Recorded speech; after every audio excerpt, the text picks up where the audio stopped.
Dans le cas d'une peinture classique, voilà, on a les différents ingrédients qu'on mélange ensemble. Nous, on part d'un mélange qui est déjà fait et puis on détecte qu'est-ce qui manque, qu'est-ce qu'il faut rajouter, en quelle quantité. Et c'est comme ça qu'on fait notre recette. Ce qui fait qu'on doit la changer à chaque fois, cette recette. En fait, pour arriver à toujours la même chose, comme on part de quelque chose qui est toujours différent, eh bien, c'est la recette pour passer de l'un à l'autre qui est toujours différente pour s'adapter. Donc, ces peintures acryliques, nous, on fait tout un travail pour les sélectionner pour être sûr que ce soit vraiment une peinture acrylique qu'on va pouvoir faire rentrer dans notre filière. Et on les trie par famille de couleurs. À partir de ces familles de couleurs, eh bien, c'est là qu'on va faire la première étape de formulation. On prend des échantillons de chacune de ces fûts plein de mélanges de vieilles peintures et on fait des tests à petite échelle dans notre laboratoire pour savoir déjà quel mélange de couleurs il faut faire pour arriver exactement à la teinte qui est toujours la même. Et ensuite, qu'est-ce qu'il faut rajouter, qu'est-ce qu'il faut faire pour que on soit constant dans les paramètres de la peinture, dans ces paramètres qualitatifs, qu'on soit toujours avec une peinture qui soit bien couvrante, qui soit agréable à déposer, visqueuse comme il faut, etc. Et une fois qu'on a fait toute cette formulation, on arrive à justement une recette. Et cette recette, on l'envoie à notre sous-traitant qui fabrique la peinture à grande échelle, comme nous on l'a fait à toute petite échelle dans notre laboratoire. Lui le fait sur toute la peinture.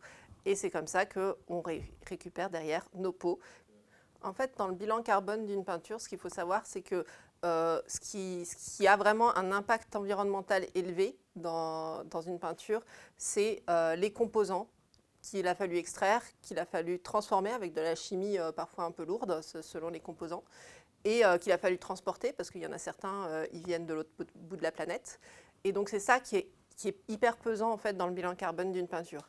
Et tout ça, nous on ne l'a pas parce que nous, l'essentiel de nos composants, ils viennent de la déchetterie d'à côté.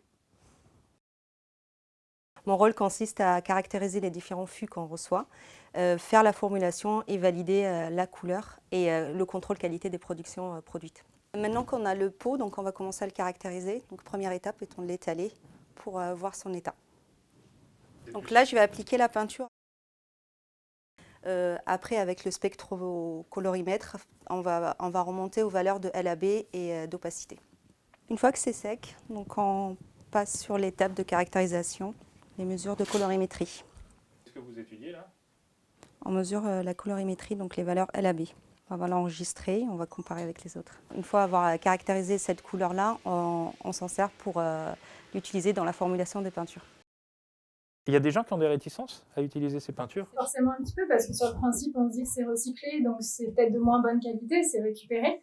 Donc le meilleur moyen d'être convaincu que c'est une bonne qualité, c'est de l'essayer. Mais l'application, là on n'a pas de sous-couche, alors que normalement il en faut une, je suppose, surtout sur du bois comme ça.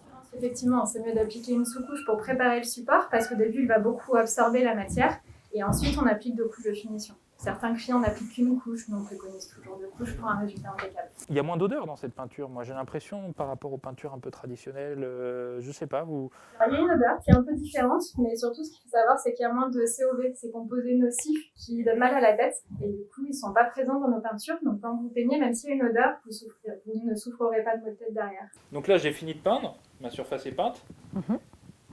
Qu'est-ce que j'en fais puisqu'il me reste de la peinture finalement? Alors quand vous avez fini vos travaux de peinture, ce qu'il ne faut surtout pas faire, c'est le mettre dans votre poubelle.